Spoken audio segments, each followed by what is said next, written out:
مسله باندې پیږي تاسو او په اصطلاح کې څه ته وایي وصف بالجمیل علی جهه التعظیم والتبجیل ته وایي وصف جمیل اختیاری سره اختیاری ټکی سره دا درې لفظ دي یو حمد دی یو مدح ده یو شکر دی درې لفظ دي د بعض علماء چې را درې وړ الفاظ مترادفه دي معنا یو ده خفقیه دا الفاظ مترادف دي معنا یو ده لیکن محققین علماء چې نه الفاظ مترادفه نه دي فرق پکشته مترادف الفاظ دي چې معنا د دوه لفظین یو لکه قعود او جلوس معنا څه کې ناسته نو د قعودم دغه معنا د دې لفظین مترادفین هغه دا الفاظ مترادفه دي معنا یو ده محققین علماء چې الفاظ مترادفه نه دي فرق دی پکې ته څنګه حمد کې دا ضروری دی چې هغه کمالات وي چې هغه د سړي اختیاري وي په حمد کې هغه جمیل اختیاري وي لکه مثلا ته یو سړي صفت کې په سخا سره سخا او صافیلی اختیاري دي په بادرې سره دا اختیاري فعل دی په علم سره دا ستاسو اختیاري فعل دی مسله باندې پوهیږئ تاسو نو د سړي خصيفتونه بیانې لیکن هغه خصيفتونه چې هغه کې د بنده اختیار لري داخلي نو دغه بیانول وصف یعنی بیانول وصف بالجمیل یعنی خصيفتونه د چا بیانول نو چې خنه بیانې ناکاره بیانې هغه ته زم وایي چې قبیح صفتونه د چا بیانای هغه ته زم وایي خبره باندې پوي او علا اختیاري قید کې خو نو په دې سره د مدح نه ځکه په مدح کې هغه وصف بالجمیل شته خو هغه جمیل اختیاري نه وي لکه دغه مرزاید وایي چې دا ویل کېږي چې مدحت اللؤلؤ على صفائها ولا يقال حمدتها نه ویل کېږي مدحت ویل کېږي ځکه صفای د لؤلؤ په اختیار کې نه ده مسله باندې پیږي تاسو یو ملغلره ته اړي رخول ملغلره ده الک خپل غندا خو داغي په اختیار کې خدا نه لکه علم ستاده شجاعت ستاده جود ستاده دا صاحب اختیار کړي دغه شان صفای د لولو په اختیار کې نه ده نو دغه چې غیر اختیاري امر هغه ته مدح وي نو مدحت اللؤلؤ و حمدت اللؤلؤ بنوي مدح هغه عام ده وي د حمد خاص دی او مدح عام ده مسله باندې پوهیږئ تاسو او شکر هغه کی فرق دی په حمد کی وصف بالجمیل علی جهه التعظیم والتبجیل وصف بالجمیل کوي علی جهه التعظیم والتبجیل ځکه وي چې دې کې سخریه د استزان احتراز راشي سخریه کوم وصف بالجمیل یو سړی دې کنه چې لم یبوجوي په څه نه پیږي چکارا شي ته هو د امام ابو حنیفه راغی الکو ایو سړی دې سخت بخیل ته اخر حاتم کوي راغی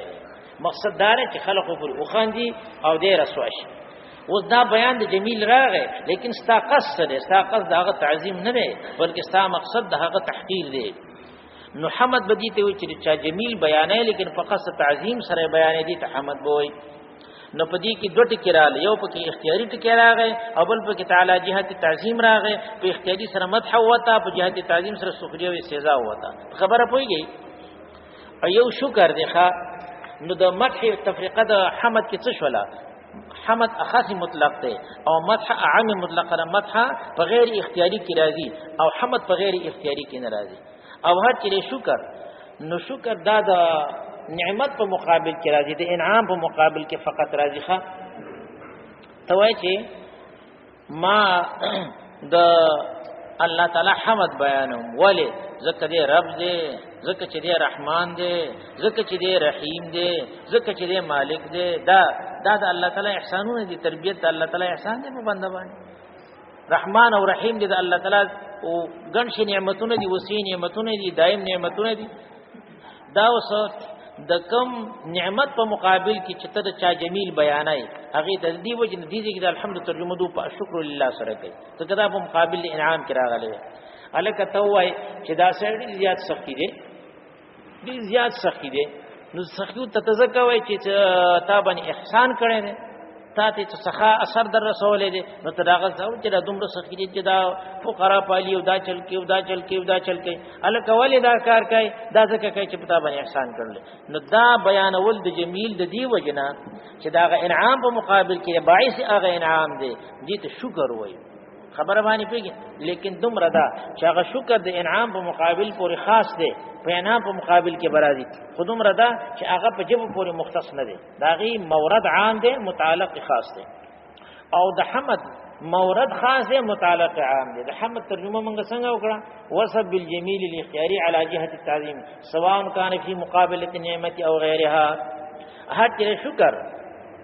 اغه تعظیم المنعم بسبب الانعام تعظیم المنعم سواء كان ذکرا باللسان او اعتقاد ومحبه بالجنان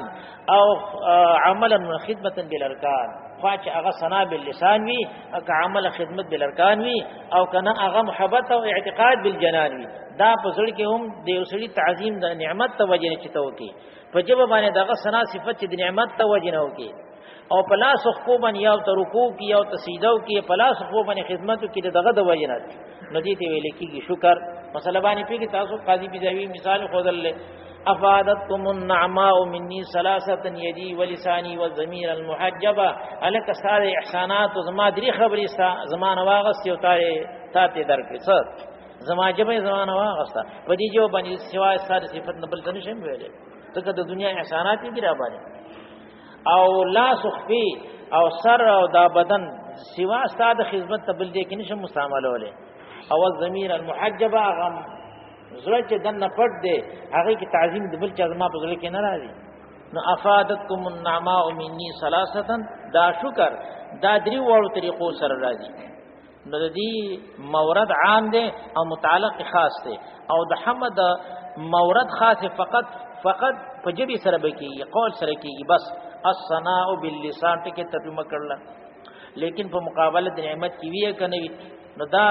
د دې مورد خاص متعلق عام دا غي متعلق خاص مورد عام نو مخصوص میروجی په کتابه متولو ہے مسله باندې پوښی تاسو نو حمد او شکر دې یو مدح شوبدي دروانه تاسو پوښی الف لام په کتابه جنسی شو استغراقی شو الحمد استادانو ته خپل ترجمه دار راته یاد را هر حمد شي هر فرد افراد د حمد نه د هر حامد نه چي وي په هر زمانہ کې چي وي خاص ته په الله تعالی پورې الحمد هر فرد افراد د حمد نه په هر زمانہ کې د هر حامد نه دا مختص په الله تعالی پورې نبي په استادانو وی چې دا شوبه پر خوشی کا هلکه دا جمله خو یو ده نو څنګه تعمیمات ثلاثه او تخصیص واحد یو شنه راو یو دال خو یو مدلول پکار نه چې دال یو شنو مدلولات پکې څلور څنګه رااله څنګه تعمیمات ثلاثه او تخصیص واحد پکې کم ځای نه راغلی نو هغه و چې دا جمله خو یو ده خو اجزا پکې شته تعمیم د حمد حاصل شوی دی د الف لام استغراقیه او الف کې راغل نه کنه تعمیم د حامد حاصل شوی دی د عدم ذکر د حامد نه حمد د چا چې خو نه دی راغلی د هر حامد د حمد او تعمیم د زمانه حاصل شوی د جملې اسمیه ځکه چې دا خو جمله اسمیه نه اصل کې خو جمله فعلیه به حمدا لله ده لکه د عجبا شکرا کو شان دي لیکن بیا عدول شری د فعلین اسمیه لپاره د دلالت په دوام په استمرار باندې نو د حمدا لله نه الحمدلله جوړ شوی دی هغه مبتدا ګرځو مبتدا خو نه کړنه واقع کیږي الف موږ داخل کړو الحمدلله چې نه جوړ شو وګوره تعمیم د حمد حاصل شوی د لام الاستغراق نه تعمیم د حامد حاصل شوی د عدم ذکر د فاعل نه تعمیم د زمانه حاصل شوی د جمله اسمیه نه جمله اسمیه هغه فعلیه په زمانہ باندې دلالت کوي یا استقبالی یا حال یا ماضی ادا پاره باندې دلالت نه کوي اره زمانہ کې او هغه اختصاص هغه حاصله د لام الاختصاص نه لله کې لام د اختصاص لپاره دی استادانو ترجمه خدای غشانده هر حمد د هر حامد نه په هر زمانہ کې خاص په الله تعالی پوری الله تاسو مخکې ویل چې دا عالم شخص لپاره د الله د غزاد واجب الوجود لپاره خاص الله رب العالمین چې رب د ټول عالم دی رب دا یا صيغه د مصدر ده مثلا باندې په رب يرب ربا وتربيتا دا رب صيغه د مصدر ده یا رب اصل کې رب بن دی رب بن صعب په صيغه د صفت مشبهه یا اسم فاعل اصل کې راببون دی دراببون ربون جوړ شوی دی یا صيغه اسم فاعل راببون دی اصل کې یا رب اصل کې ربون دی لکه صعب په شان دي صيغه صفت مشبهه ده صفت مشبهه صعب شديدون صيغتين دي صفت مشبهه دي نو یا صيغه صفت مشبهه یا صيغه د مصدر ده نو که صيغه د مصدر شي کنه دي رب العالمین خدای الله صفت ده نو بیا به اشکال لاو کې چې صفت محمولی په خپل موصوف باندې او دل کې حمل صرف په ذات باندې راځي مسله باندې پیږي تاسو اشکال برتداو دي خبره پويږي او حمل صرف په ذات باندې دا جایز نه ده منطق نه وایي تاسو ته نه چې منطق نه وایي نو لالاګان بغیر ټول حمل صرف په ذات باندې ونی نه راځي مسله په الکه څوک منطقي دي کې نشته اصل کې صفت قائم بالغیر او ذات قائم بالذات او حمل خو تقاضا د عینیت کوي حمل دغه ته وي چې محمول عین مبتدای موضوع نو کوم شي چې هغه غیر قائم بالذات هغه بس څنګه متحد فی الوجود وګرځي د قائم بالذات سره یو قائم بالذات بل غیر قائم بالذات دی نو دا خو اجتماع د نقیضیان چې یو شی قائم بالذات شو غیر قائم بالذات یو وصف ته ځکه حمل تقاضا د شي کې د اتحاد وجودي کوي او ذات قائم بالذات دی او صفت دا نفس محض وصف هغه قائم بالغیر دی دا اجتماع د نقیضیان راولي چې هم قائم بالذات هم غیر قائم بالذات په خبره پوهیږي دا مسله شولې که مبالغه شي نو بیا مبالغه کې به جایز ده ځکه مبالغه کې اصل کې دا وی یو وصف ته چې پچا کې اعلی درجه کې موجود وي کامل وي نو دو مبالغتن دعوه د اتحاد کې گویا لکه چې د هغه سره عین دی گویا دا زما سای او دا دعوه د عینیت په دې بنیاد باندې کې چې د کامل دومره حد کمال ته رسیدل چې عین غزاد ګرځیدل عین غزاد لکه د حمد اولی په شانتي مسله وشي لکه زید دی الکه دا زید عدل گویا لکه چې زید عین عدل لکه د حمد اولی کې سورتونه دی بای سورتونه دا غي د نه جواز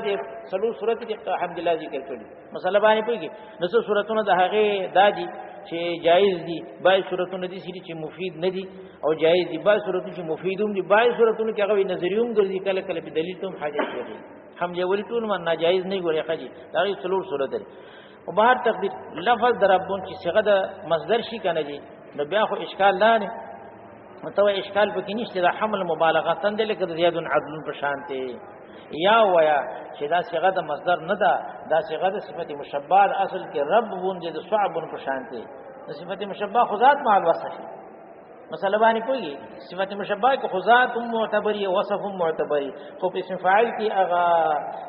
په دوام باندې دلالت نه کوي چې معنا د دوام پکې پرته وي مثلا هغه معنا د حال د استقبال باندې جوړیږي کنه او دا هغه معنا د همیشوال به کې پرته وي چې د ثبات د دوام معنا پرته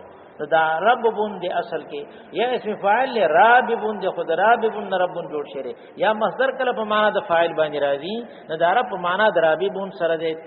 بار تقدیه حمل مبالغتن دی یا اصل کې صيغه د صفت ته نه چې صيغه د مصدر ده نو رب تربیت معنا سره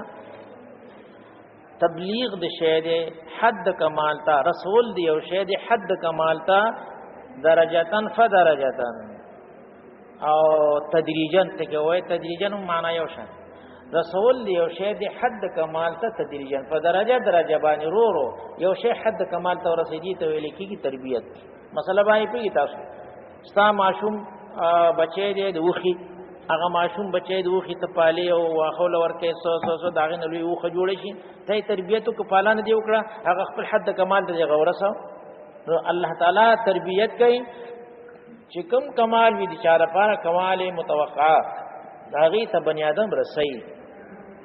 دا الله تعالی عجیب تربیت ته د مور په ګډه کې بنده پالي الله کې طریقه خور کوي پالي بدما غټي بیا چې د مور ګډي نه راوځي نه بیا تربیت کوي د مور په سینو کې ته الله تعالی خو د خلید لګول زی جوړ کړل صفا او دا سي عجیب کار تنظیم کړل چې هغه دم د حیز دي لیکن په شکل خستو شودو کې الله تعالی هغه منقلب کیږي ته ځکه دا دم د حیز دي د مرضعي او د حاملي حیز ناراضي هغه وینه د حیز چې کوم هغه الله تعالی په ګډه کې دنه د نوم په ذریعه سره او دغه په ذریعه سره ته الله تعالی پاس کوي او وینه خو مضبوط شي نه او داخل چې مجاهدین ته وینه دغه کوي دا مضبوط شي دنه او بیا چې کوم دخلی په ذریعه سره دی خو پاک شه دین الله تعالی هغه دم الحیض په خسته شکل کې شودتي جوړ کې بیا د ماشوم په خله کې دغه کې او ماشوم چې خپل مور په خوا باندې خله لګي بالکل صفا دخلی زیر الته هغه باندې هغه دغه کوي او هغه خسته خولي او دغه او د عجیب طریقې سره الله شان دې عجیب تربیت دې الله پاک د ماشوم هغه مړی چې وي خو ډېره دغه وي نری وي خاص ونی وي او غټه نوړی چې سړی تیرې کې نو ډېر کله خلی کې نن خلی داسې اون خلی دي طالبانو خلی برکا کله دې نه مرشي وخت تیرې کې کنه په کته نه دي بروم ناراضي د بیا په سټ کې وي طالبان او سټ کې چې وي هغه وخت ورځي وګوره دا د الله شان دی چې د ماشوم هغه مری ډیر زیات نری وي نو الله کې د مور خوا چې وي هغه نری د ستنې د سوم په اندازه باندې سوري هغه کې لا غونې خاص شو درازي د خدای عجیب تربیت دی کنه د ماشوم څنګه خپل تربیت دی د خدان د وړو بولو د غټو بولو نشي پاکوله خو بسم الله کې الګ کته بستر غنده کې نپلار مور پزړ کې الله تعالی شفقت اچولې فورن پس مور را ورسی هغه پاکي او به په غزي باندې کې یو غزي ول بالکل هغه تلوي ول صفا کې په مخ باندې کې اله چرته درد پس ګیړه کې راشي یا څه کې چغو باسي ځکه نو څنګه چل نشي کولای چغو باسي مور تر رسیدلی چې بچو سي چل الله سي چل یو طرف ته اړي بل طرف ته اړي د خدای تربيت دا د مور زړه کې الله دا شفقت خیره د پلار زړه کې الله تعالی دا شفقت خیره چې دغه تربيت کې چې د کې ناسوشي نفس هغه بیا دغه کمیږي بیا چې لوی سندت جوړ شي بیا کله کله مور پلار هغه احسانات نه مني بیا د مور پلار احسانات مسله باندې پوي تاسو او حالانکه چې هغه د پاره شکرون کړي د پاره اذان خپ کړي د باندې جړه کړي چې بچي خدا بچي مې نه جوړه دي کله یو ځای ته وړي کله بل ځای ته وړي کله بل ځای ته وړي ټول شپه کله په مور باندې روم شي هغه بچي دی وژنه او دا خبيث بیا کله کله غټ شي بیا صحیح کله پلار پسې لګي کله په مور پسې لګي کله څه کله دا الله تعالی تربيت عظیم الشان تربيت رب العالمین ټول تعریفنا د ټول سناګانو مستحق ذات الله تعالی دی چې هغه رب العالمین دی عالمین جمع د عالم عالم ما سوى الله توي ما سوى الله ده الله تعالی نه غیر صفات الله تعالی په عالم کې نه دي داخل ځکه صفات الله تعالی ده الله تعالی نه غیر نه دي نو ذات او صفات د الله تعالی نه ما سوا چې سر هغه ته عالم چې کوم لفظ چې په وزن د فاعلون باندې وي دا د ما يفعل به شی د پاره وزن دا د اسم علی او صيغه داوم ده د اسم علی د پاره غنور اوزان راځي مفعالون راځي مفعلون راځي اسم اعلی علی کبرى علی صغرى لیکن د فاعل وزن دام یفعل دام هغه معنا د اسم علی ورګي لکه من قالب ستوي ما يقلب به الشيء چې یو شی په قالب کې کی خاتم ستوي ما يختم به الشيء چې پاغه باندې پیشي باندې مهر لګي دغه رنګ عالم ما يعلم به الشيء عالم ما يعلم به الشيء توي دی ما سي والله تولی عالم وي زکو توي چې په دی باندې د الله صفات او د ما يعلم به صانع ما يعلم به صانع د الله تعالی صفات او قدرتونه په دې سره معلومیږي دی وجنه دي ته عالم زکو وي په خبره پويږي ته یا لگا چې عالمین ما سي دا ما سي والله خو مجموعه من حسن المجموعه خو امر واحد ده او جمع خو تعدد غواړي کنه غواړي نو چې جميع ما سي الله د خو یو شی شو مجموعه خبره پويږي او که مفرد ویلې وي نو عالم ما سي الله ته وي هم هغه معنا به حاصل شي او مفرد اصلون دي نو اصل لفظ ولي په فاتشه خبره پويږي لفظ اصل پکارو او جمع بسنګ جوړ شي ځکه ما سي الله مجموعه ما سي الله دا مجموعه خو یو فرد اعتباری دي یو شی دی نبیا خو جمع خو تعدد غواړي خامخا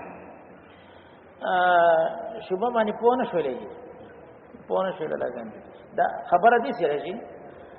اصل کې اطلاق د عالم لکه څنګه چې په مجموعه من حيث المجموعه باندې کېږي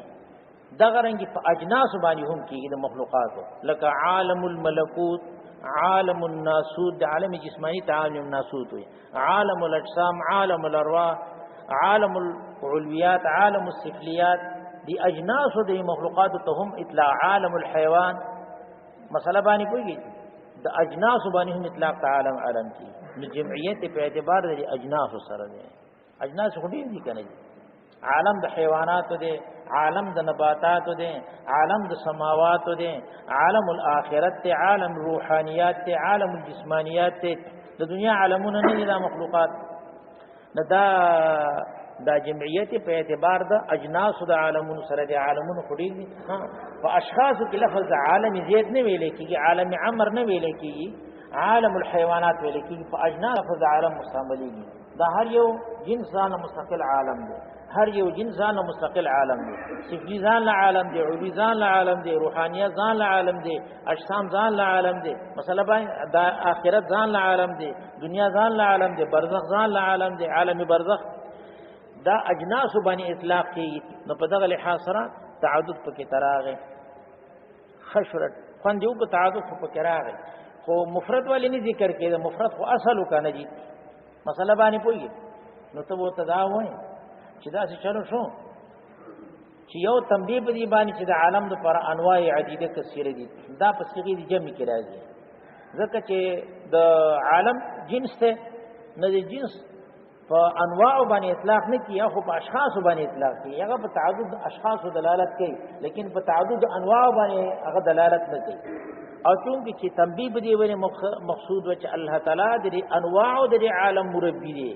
نو په انواع متعدده باندې تنبیه په صيغه د جمع کې راځي دا یو نقطه ده که پويږي او اصل کې بنیادی غټه نقطه ده کدي ویلې شوی چې رب العالم نو ټیک ته عالم خو ما سي الله ته وي لیکن کله کله اطلاق شایعت عالم په عالم محسوس او مشاهد باندې کیږي وي دا عالم دی کوم دا عالم چې په کې دی عالم مشاهد نو چونکه چې اطلاق د عالم په عالم مشاهد باندې دا زیات کثیر دی زیات دی نبي بدا ته وهم چاکو چې الله تعالی د دې عالم مشاهد مربي دی دا نور عالم روحانيات عالم داغي غني مربي نه دی ځکه چې اطلاق د عالم په دې باندې زیات دی نو د عالم نه بدا یو قسم عالم چې اغسته وي د دې وجنه عالمین ذکر ذکر شدید اشاره شي چې دا عالم وعلیک د عالم مشاهد دی قبل واخل کې چې څه عالمین دي د ټولو د پاره الله تعالی مربي دی نو استغراق د تدبیت ټولو عوالم لرا دا په لفظ جمع کې راځي ځکه جمع په تعدد دلالت کوي هغه مفرد خو په تعدد باندې دلالت کوي په تعدد اشخاصي باندې دلالت کوي په تعدد انواعي باندې غدار نه ګرځي په خبره پويږي رب العالمین هذه الله چغا مربی دې پالون کې د ټول عالم دې چې څا عالم دې ما سوا د الله نه دا مسله ده پکې تبلت الرحمن الرحیم هذه الله چې رحمان و رحمت الله تعالی وسیدی الرحیم ہمیشہ نو رحمت یو وسیدی بڑا مہربان ہے جو بڑی مہربان نہایت رحم والے ہیں بڑی بے حد مہربان نهایت رحم والے دا نهایت رحم والے رحم د غی نشته اون انتهای نشته مثلا باندې پی کتاب دا بسم الله نرست دا ذکر شوی دی بسم الله الرحمن الرحیم کې الرحمن الرحیم څه کنه دي دا د زمونږ احناف یو په دې باندې تمسک کوي دا د غوږی کې کړي دی علماء چې دا الرحمن الرحیم کې بسم الله د دین جز شي نو بیا دل کې پکار دا وا چې دا نه ذکر کړي ضمیر ذکر شوی ایجاد سر نه ذکر کړي او که ذکر شي نه بیا په دې څه پکارو چې دا وزن د مظهر په ډیره مزمر باندې راغله دې څه پکارو یا دا غره الحمدلله کې الحمدلله چې بسم الله کې اسم د الله راغله دي په الحمدلله کې بیا دا پکارو چې الحمدلله پکارو یا وزن دې څه ویلې شوی چې وزن د مظهر په دې څه ویلې شوی او دا دواړه خبرې چا نه دي کړې معلومی کې چې بسم الله دا د فاتحه جز نه ده بلکې دا ځان له آیات ته او الحمد کې ځان له آیات ته چې الحمد مستقل صورت شو نو دې خپل کلمات په ټول ذکر کیږي په دې کې هم چې الله نه دی راغله په دې کې هم چې رحمان رحیم نه دی راغله په دې صورت کې د دې وجنه دا پته ولګی چې بسم الله دې صورت مجوز نه ده رحمان رحیم مکرر ګرځول خبره باندې پوهیږي الرحمن الرحیم مالک یوم الدین دین جزاء ته ویل کی کما تدین تدان وي چې څنګه ته عمل کې هغه شان به بدله تعالی در کولې کی مثلا باندې پوهیږي تاسو یوم الدین دی نه هغه ورځ چې الله تعالی هغه کې با سزا او جزاء ورکړي نو الله تعالی مالک د هغه دی مالکی د هغه مالک دی مسله دارا ظرف هغه دی مالکی د هغه مالک دی مسله دارا ظرف ته نسبت شي یو فعل نو هغه کې مقصد استغراق وي قوم الليل ور د دین رسو استثناء راغله استثناء په شامل کې استغراق غواړي کنه غواړي ته شپه ودروا ان ټول شپه ودروا ټول شپه به عبادت کوي الا قليلا استثناء راغله مسلمانین کې استغراق وکړي د فعل او د شبه فعل نسبت چې ظرف ته وشي زمان ته وشي دا په استغراق باندې دلالت کوي نو مالک دی یوم دی یعنی د کل امور دی پر د قیامت باندې مالک د کل امور دی پر د قیامت باندې مونږ چې دا فاضل الدهر دی د زمانی فاضل دی یعنی په ټول خلق باندې په علمیت کې دی اوچت دی ځکه زمانہ خو حاویره په ټول باندې چې دی فاضل د دهر شو نو دا ما فی الدهر کې چې دی ټول د غوړه شو په علم کې نو مالک دی روزي دی یعنی دا ما فیها دی د قیامت پر باندې چې څه فیصله دي فقط د الله جل شانه په قبضه اختیار کړي حقیقتا خو دنیا کې هم دي لیکن صورتن بل لا یولا بل اختیار ور کړی دي او په قیامت کې ظاهری اختیار هم د بل چا بنئ ظاهری اختیار به هم د بل چا نه مالک یوم الدین مالک تر دې کې دوه قرات دي متواتر دوه قرات دي ښه په الحمدلله کې نور دوه قرات دي خو هغه شاذي په شاذ قرات باندې مزنه کې یاد ساتي الحمد مبتدا مرفوع دي لله لام جاره مکسور راځي دا خپل اثر د وجنه اثر نه مگر جر دې ندی باندې کسره راځي الحمد لله الحمد لله الحمد لله دا درې ورخه لیکن دا دوه قرات شاذ دي الحمد لله شاذ الحمد لله شاذ او الحمد لله دا متواتر قرات په شاذ قرات باندې مزنه کې هدايت وساته او په دې مالک یوم الدین کې دوه قرات لري دواړه متواتر دي مالک اسم فاعل شغر مالک یوم الدین ملک یوم الدین ملک بادشاہ ته وي مالک ته وي موږ ته هم پښتو کې دای مالک ته دی ملکیت ته دی نو الله تعالی مالک یوم الدین دی متصرف الله تعالی بادشاہ یوم الدین دی ملک یوم الدین لمن الملك اليوم لله الواحد القهار خبر باندې پوي دا دواړه قراتونه متواتر دي نو که یو سره موږ په مالک یوم الدین سره کې کیږي او که یو سره موږ په ملک یوم الدین سره کې نو ټیک دا دواړه قراتین متواتر دي ورې خلي مالک یوم الدین مالک الامور فی یوم الدین الله تعالی د ټول امور د ټول فیصلو مالک ته د قیامت پر ځ باندې اوس حمدنا ټول د الله د پاره شو الحمدلله دا دعوه توحید فی الحمد ولی د ټول حمدونو مستحق ذات الله تعالی دی ولی ذکر جه مربی د عالم دی الکه تربیت چې الله کوي د ټول عالم خو ژوندې به یې کنه جی حیات به کې دی کنه حیات به سمع به بصر به کني زمون خبره به څنګه اوري موږ به څنګه یې نه زمون حالت عاجزي به څنګه یې لیدل به کې دی قتل به کې اوریدل به کې دی او کلام به کې الله تعالی به حکم کوي قدرت به وی حیات په کتابي اراده به وی مسله باندې پیږي تاسو چې څه کمالات یې دا په کتابي ز کبیر دي کمالاتونو تربیت نه کیږي دي نو الله تعالی چې رب العالمین شا وکل ما هذا شانه حمد مختص پاغه پورې محمد مختص په الله تعالی پورې او بس وی چې الرحمن الرحیم دا الله تعالی وسعت الرحمت ته او رحمتنی باقی او دائم دي نو چې د الله تعالی انعامات دي شری نو کم ذات چې د هغه به انتها انعامات به انتها او کم ذات چې د هغه د حد نه زیات انعامات هغه مستحق حمد وي ځکه چې انعامات خداغتی په کثرت کې انعامات خدا هغه دي چې هغه انتها نشته خلاصي نه باقی او دائم دي انعامات خدا هغه دي چې هغه بالکل داسې د بارانه په شان ته الله تعالی وري نو کم ذات چې هغه دغه شان نعمتونو او رحمتونو والے مستحق حمد فقط هغه او مالک دی د یوم الدین الکه چې هر کله متصرف فقط هغه دی بادشاہ فقط هغه دی بل څوک د هغه په مقابله کې سر نشي چتولې د بل چا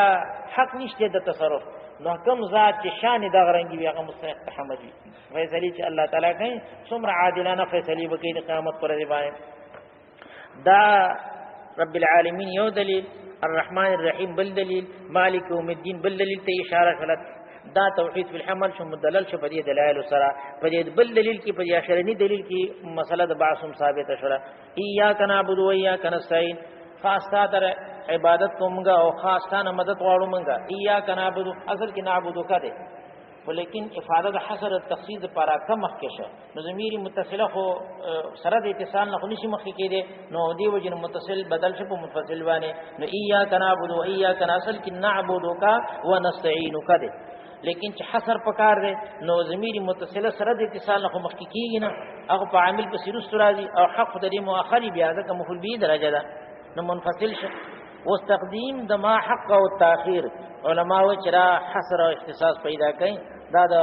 محاورات عربیونو معلوم دي ایاک نعبد نخصک بالعبادت و ایاک نستعين نخصک بالاستعانه خاص کر ستا عبادت منګه کو خاص کر ستا نه مدد غواړو منګه بس عبادت څه ته وایي کمال تذلل ته وایي کمال عجز ته وایي کمال عجز ته وایي کمال تذلل ته وایي چاته او شرعي معنا د عبادت هغه کمال تذلل د الله تعالی په خاص افعال او اقوال سره چې خاص کارونه دی هغه باندې موږ الله تعالی ته خپل عاجزي ښکار کوو کمال عاجزي ته ویل کېږي عبادت لکه رکوع کول شو سجده کول شو بدني عبادت د هغه په لار کې مال خرج کول شو نظر نیاز شو قولی عبادت ته مثلا موږ چغو باسو غایبانه आवाज کوو موږ دا حق د الله دی باس نو دا د کدا ترجمه وانه مليان چې دا د په باباګانو پسې چې بابا تاسو سوال کوي ټیک ته دا مسله هو دا شاندار باباګانو سوال ناروا دي ها مسله باندې پیږي تاسو خو خبره ده چې دا شاندار جو نفس الامر دغه شان خو هغه بیا په سیدوم رضیا چې بیا کنځلي منځلي شروع نو کنځلي مکه یو مسله به سم بیان خاص عبادت کو منګه قولی عبادت هم بدنی عبادت هم لسانی عبادت هم التحیات لله والصلوات والطیبات کمالی عبادت اندهغه الله تعالی حقدار دی مستحق دهغه فقط الله دی که بدنی عبادت ته هم کمالی عبادت ته هم که قولی عبادت ته هم دهغه حقدار صرف الله تعالی دی داغه د الله تعالی د شان سره لایق نه او بل چاته کامل عاجزی کامل تذلل کامل خپل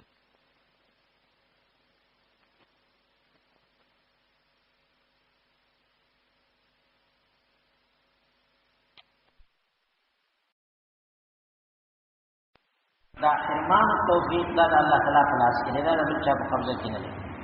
نو یو دلالت بیا مراتب دي ضرورت ګناه نه واخه تر کفر کوي دا ټول مراتب دي دلالت معمولی ګناه چې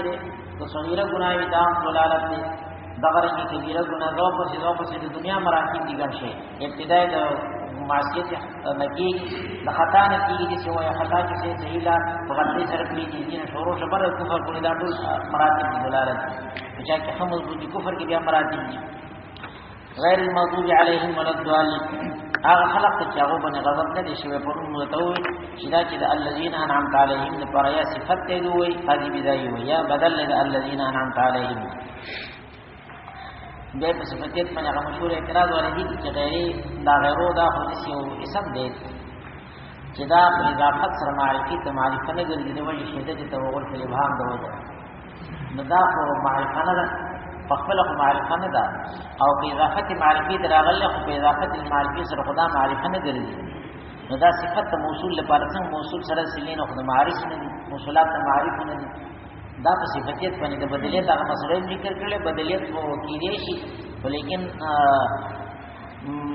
نکره موصوفه بدل واقع کیږي بالناسیه کاذبه دا ناسیه کاذبه دا ناسیه بدل له هغه معرفه ده لیکن دا نکره ده لیکن نکره موصوفه ده مسله باندې کوي دا غیر الموضوع علیهم بدل د ما قبل لپاره نو بدلیت نه کیږي غیر موصوف کرای ځان طبيعت خراب وي اگر څنګه جواز باندې چا کول نه کړی دي او چې صفت واقع شي نو نکره خو صفت معرفي د پرنا واقع کی دوی چې غیري دا غیرو یا غیره دا ټکی چې کوم دی دا خو ټیک ته د وجه شدت توغل فی البهام د وجه دا معرفت نه ګرځي لیکن دا هر ځای کې ګولیا نه ده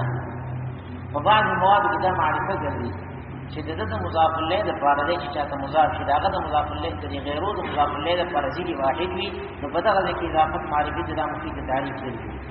علیک بالحرکت غیر السکون لا غیر السکون حرکت د پاره صفت ده نو غیر السکون د سکون نه غیر څه شي سکون نه غیر بل فقط متعین حرکت ده فتعین الكتب والباطل هو فقط سکون مقابل حرکت ده بس د موضوع علیهم د ضالین غیر څوک دي ومنعم علیهم کنه بل څوک چې د مضاف الیه د غیرو د پارزی دی واحد وی مالک په اضافه سره معرفي د معرفت د دې تعالی کې په کتابونو کې نور ابهام جوړیږي دا معرفت قبلی نه ده دا معرفت ګرځیدلې ده یا موصول کې هغه موصول لکه څنګه کله د استغراق ته پر راځي کله د عادي خارجي د پر راځي کله د عادي دیني د پر راځي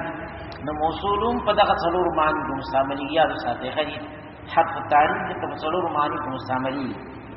الکلام حرفی چې غیر زائد دي هغه په دغه څلور معنی د مستعملی د الکلام جنسی استغراقی عادي خارجه دي موصولون دغه مستعملی موصول کله د استغراق لپاره راځي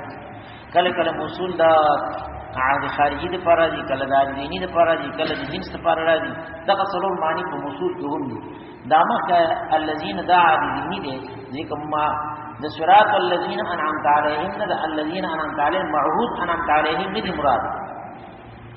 خو بعض لا على التعيين مراد دي بعض لا على التعيين مراد دا په حکم د نکری کې اشکال نشته مثلا باندې کې تاسو کله کله دغه سره چې کوم دین او د الپلان د عادي دغه چې د عادي هغه سره کله کله معامله د نکری کې ولقد امر على الذين يسبون جمله صفات واقع شی دا غیر پاک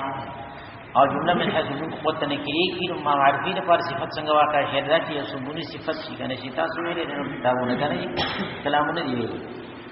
خو بار تدې دا مسله د صراط الذين چې دا صراط الذين انعمت عليهم نو بدل شي دا یا صفات شي نو ترجمه به څنګه کوي